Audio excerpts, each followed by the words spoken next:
Halo,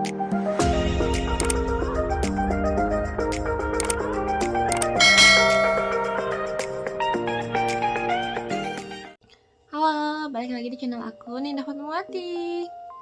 Nah, jadi pernah ada yang nanya ke aku kayak gini, Kak, gimana sih ceritanya bisa sampai kuliah di KDU? Terus di sana tuh dapat beasiswa apa enggak? Oke, jadi di video ini aku bakal cerita semua dari awal, mulai aku sekolah sampai aku bisa kuliah di Kyungdong University. Jadi dulu aku SD-nya itu di SD Negeri 027 Lojanan yang ada di Batua. Dan aku lupa semenjak kelas berapa gitu, aku tuh udah mulai jualan di sekolah. Jadi kayak jual buah-buahan, kerupuk. Nah, jadi memang dari rumah itu sama mama itu udah dibungkusin gitu loh. Jadi kayak kadang rambutan, jambu air, atau kerupuk yang udah digoreng gitu, dibungkus kecil-kecil gitu. Terus jualnya di sekolah tuh kayak harga 1000-an. Dan biasa kalau ke sekolah itu bisa bawa 10 atau lebih, 10 bungkus lebih gitu. Nah, hasil jualan itu, nah itu biasanya dikasih buat jajan. Dan kadang juga biasanya ini bantuin orang tua di kebun, atau misalnya bantuin di rumah. Nah, nanti itu dikasih kayak upah gitu loh. Kalau dulu bilangnya kayak kerja ini dikasih upah sekian gitu. Jadi kayak memang dari kecil itu diajarin kalau misalnya mau dapat uang nih, nggak yang minta gitu doang gitu loh, harus memang berusaha. Dan terus pas SMP, di SMP Negeri 2 Lojanan dulu sekolahnya, di situ tuh aku jualan juga, tapi waktu itu jualannya ini kayak kerajinan tangan gitu. Jadi yang buat itu waktu itu kakakku, Kak Wana. Jadi Kak Wana tuh bikin kayak bingkai foto, bros, atau jepitan rambut dari kain panel gitu. Cuman dia bikin beberapa doang gitu. Terus nanti aku bawa ke sekolah, terus aku tunjukin ke teman-teman aku, kalian mau beli ini nggak? Bisa request nama loh, atau misalnya warna. Nah, nanti kalau udah terus aku catatin, nanti terus kasih ke Kak Wana yang bikin. Dan hasilnya itu nanti aku juga bakal dikasih gitu sama kakak aku. Nah, pas SMK itu aku udah nggak jualan lagi di sekolah, cuman paling bantuin orang tua sih, kayak pas musim buah atau pas tahun baru. Biasanya mereka tuh kayak jualan buah elai, rambutan, cempedak atau jagung di pinggir jalan. Nah, aku paling bantuin gitu aja sih.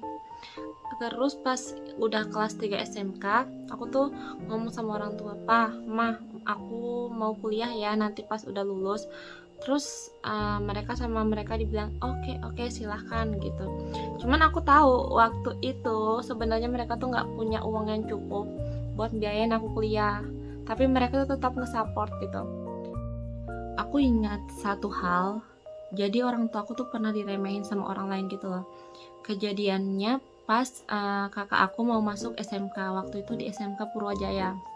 Sama orang tuh dikatain kayak gini, ngapain sih begayaan kasih sekolah anakmu di sana, emang kamu sanggup bayar? Terus sama orang tua aku, sama mama aku dijawab kayak gini, kalau memang misalnya rezekinya anak itu ya pasti ada jalannya. Dan alhamdulillah kedua kakak aku terus sama aku itu sendiri alhamdulillah bisa lulus di SMK itu. Dan ini sih memang walaupun kita bukan dari keluarga yang kaya, tapi satu hal yang selalu orang tua aku ingatkan, kalau misalnya memang rezeki dan Allah mengizinkan, apa sih yang mustahil gitu kan. Pokoknya berusaha terus kayak jangan lupa berdoa, sholat, insya Allah pasti ada rezeki dari Allah. Dan kemudian pas udah lulus sebelum lulus SMK aku udah memang kayak daftar kuliah gitu kan. Kayak udah cari-cari info. Terus pada itu aku pas udah lulusan aku ngedaftar di salah satu kampus. Dan waktu itu memang sebelum ngedaftar orang tua aku sempat ngomong gini, bapak aku sih yang ngomong kayak kalau bisa cari yang negeri gitu. Kenapa? Karena menurut mereka kalau negeri itu lebih mudah dapat beasiswa daripada swasta. Dan ya aku ngedengar gitu, maksudnya kayak akhirnya kayak cari kampus yang memang negeri. Dan pada saat itu aku mendaftar di Polnes, Politeknik Negeri Samarinda. Tapi sayangnya waktu itu hasil dari tesnya aku gagal. Jadi kayak keterima gitu, cuman masih ada satu gelombang itu lagi loh, gelombang terakhir, cuman itu mandiri. Tapi aku ya tetap coba lagi, dan juga coba di beberapa kampus lainnya, cuman memang ternyata dari kampus lainnya itu juga nggak keterima. Akhirnya ada keluarga dari mama ngomong kayak gini, kenapa nggak coba di UMKT aja, kakak kamu kayak sepupu kamu di situ juga kok gitu.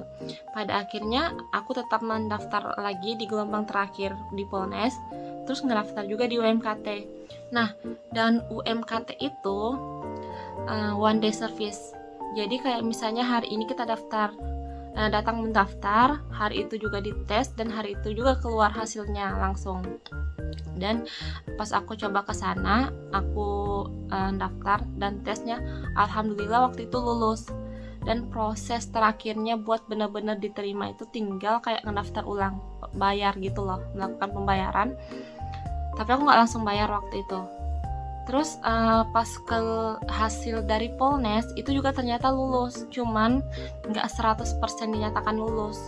Karena gini, hasil tes tertulisnya memang lulus, cuman mereka masih menunggu hasil dari hasil wawancaranya itu. Dan waktu itu belum keluar, terus aku bingung kayak gini, ngambil yang di UMKT aja apa yang di Polnes, karena Polnes ini kan negeri ya, sedangkan UMKT swasta. Cuman apanya di bahan pertimbangan aku waktu itu, UMKT ini punya program double degree, yang dimana kalau kita ngambil itu, jadi kita bisa kuliah 2 tahun di Indonesia, 2 tahun lagi di Korea gitu, atau di negara lainnya. Jadi aku mikirnya kayak, kalau aku di UMKT bisa nih ada peluang ke luar negeri gitu kan. Pada akhirnya aku memutuskan buat daftar ulang di UMKT. Nah, udah bayar, akhirnya sekolah di situ, alhamdulillah. Dan waktu itu aku ngambilnya manajemen internasional. Dan sebenarnya harusnya itu sekelasan semua bisa ke Korea. Cuman karena biaya sebenarnya lumayan mahal waktu itu. Sebenarnya memang mahal sih. Dan dari kampus itu pas udah semester 4 atau 5 gitu, mereka ngasih info kalau ini dari kampus itu ada nyediain subsidi buat mahasiswa yang mau lanjut ke Korea, cuman subsidinya itu cuman buat 2 orang. Jadi kalau buat nentuin siapa yang bisa dapat itu tuh diadain tes gitu loh. Nah, jadi mereka itu tetap gini, mahasiswa yang di kelas internasional diusahakan semuanya tetap ke luar negeri, cuman nggak semua itu program double degree, jadi ada juga yang studi exchange. Dan dari kampus itu nyediain subsidi buat 2 orang, dan itu yang untuk double degree. Terus ngenentuinnya itu melalui tes gitu loh, jadi kayak ada tes TOEFL sama tes beberapa mata kuliah lainnya. Dan waktu itu aku sempat minder sebenarnya. Kenapa? Karena aku mikirnya gini, saingan aku ini pintar-pintar gitu, dan aku memang sebenarnya nggak terlalu pintar-pintar banget. Dan waktu aku mikir, bisa nggak ya, ada peluang nggak ya buat aku gitu, sedangkan teman-teman aku ini pada pintar gitu kan, dan mereka juga ikut tes itu. Tapi aku tetap nekat gitu, tetap ikut tes itu, berharap ada peluang. Dan ternyata hasilnya aku tuh ada di urutan ketiga, sedangkan subsidinya kan cuma buat 2 orang ya, itu artinya aku nggak dapet. Ya sudah, terus aku mikir kayak mungkin belum rezekinya memang. Nah, beberapa hari kemudian aku tuh dapat info dari dosen aku kayak, Nin, teman kamu yang dapat subsidi ada 1 orang yang mengundurkan diri, dan kamu kan ada di urutan ketiga, jadi kamu mau ngambil nggak subsidi ini? Dan aku kayak langsung senang gitu dong, oh alhamdulillah gitu, akhirnya dapat. Terus aku bilang iya, aku cerita ke orang tua aku dapat subsidi ini gitu. Terus mereka juga senang. Cuman pada saat itu untuk ke sininya, ke Kyungdongnya itu ada beberapa biaya yang memang harus dibayar dari awal sebelum kita ke Korea. Dulu sekitar 30 jutaan lebih gitu kan. Dan waktu itu tuh orang tua nggak pegang uang segitu. Dan mereka berusaha nyari biayanya itu dengan ngejual tanah. Dan tapi ini mereka ngejual tanah, cuman belum ada yang mau beli loh.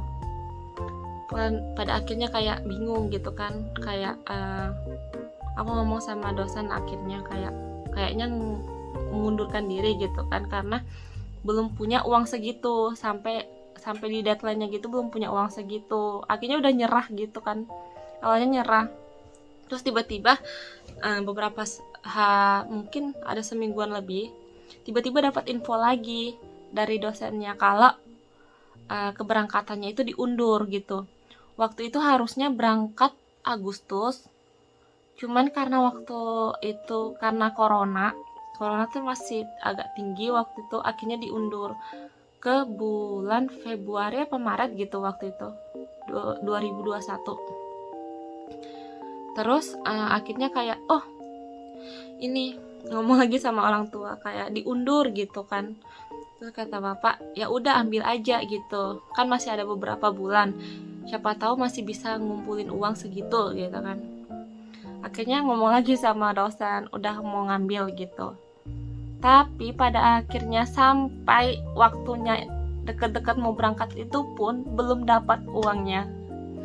Jadi akhirnya kayak langsung ngedatangin dosen, datang ke kampus ngomong jujur kayak gitu, kayak sebenarnya ini pengen kayak misalnya sebenarnya mau ngambil, cuman buat pembayarannya itu belum ada, benar-benar belum ada, karena orang tua juga mau jual tanah tapi memang belum ada yang beli pada saat itu. Terus akhirnya kayak dicarikan solusi gitu kan sama dosen, karena semua berkas-berkas kayak dokumen apalagi sebagainya itu sudah lengkap semua, cuman tinggal benar-benar tinggal pembayaran awal itu yang belum ada.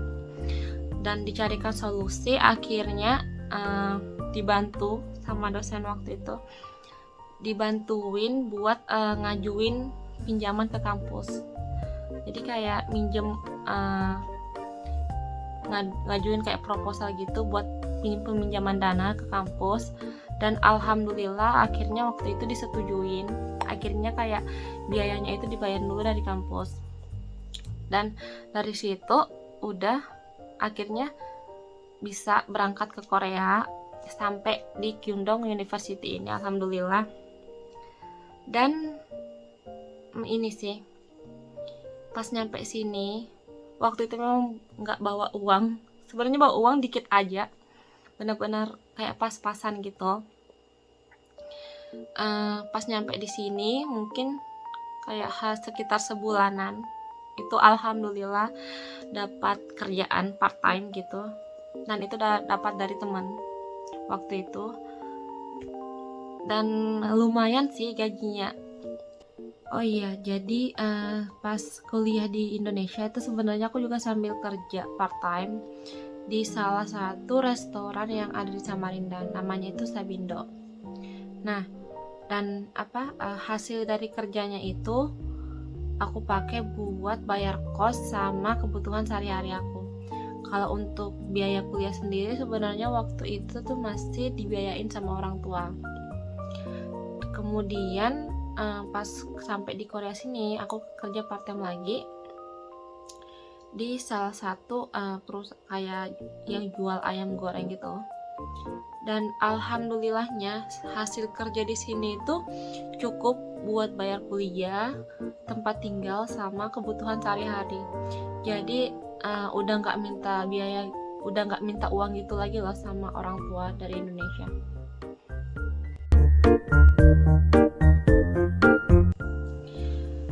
Kalau untuk beasiswanya, nah dari Kyungdong University itu memang nyediain beasiswa. Pas gini, kan kami 2 tahun ya kuliahnya di sini harusnya. Terus dari semester yang pertama itu memang dari Kyungdong University-nya dikasih free gitu. Jadi benar-benar 1 semester itu nggak bayar, udah free dari merekanya. Terus semester kedua yang semester selanjutnya itu kan kami dapat subsidi tuh yang dari UMKT. Nah, subsidi itu memang untuk tuition fee-nya selama 1 semester. Kemudian untuk semester ketiganya selanjutnya gitu kami bayar sendiri. Cuman memang dari Kyungdong University itu ada gini, dia itu ngasih beasiswa berupa potongan biaya kuliah buat untuk seluruh mahasiswanya. Tapi beda-beda gitu loh. Ada yang 30%, 50%, 70%, bahkan ada yang 100%. Potongan 100%. Jadi benar-benar nggak bayar. Nah, untuk nentuin berapa persennya itu tergantung dari nilai kita. Jadi misalnya nilai di semester lalu sekian, oh berarti potongannya sekian. Jadi semakin tinggi nilai kalian, bakal semakin tinggi juga potongan yang kalian dapat. Jadi memang dari KDU ini, mereka tuh bakal nyediain beasiswa gitu loh. Jadi kayak mungkin kalau misalnya kalian khawatir mahal nih biayanya di sana, cuman enggak, di sini tuh bakal ada potongan biaya kuliah gitu buat seluruh mahasiswa. Jadi ya tergantung dari nilai kalian gitu loh jadinya. Dan untuk biaya sendiri kayak biaya hidup mungkin untuk apa, nah kalian bisa kerja part time juga gitu loh. Jadi kayak kemarin aku beberapa semester 3 dan selanjutnya itu bayarnya dari ini, dari hasil kerja part time juga. Jadi kan nggak bener-bener nggak full gitu kan bayarnya, kan ada potongan. Jadi sebagiannya itu bayar dari hasil kerja part time. Dan memang di sini tuh banyak gitu loh, kayak kalian nggak perlu khawatir kalau misalnya mau cari kerjaan, itu banyak banget lowongan di sini. Nah, mungkin itu aja sih cerita aku sampai bisa kuliah di Kyungdong University ini dan beasiswanya. Dan buat kalian kalau misalnya mau tanya-tanya lagi, kalian bisa di kolom komentar, nanti aku bakal jawab. Oke, kalau misalnya memang bisa aku jawab, aku bakal jawab sebisa aku. Oke, bye bye.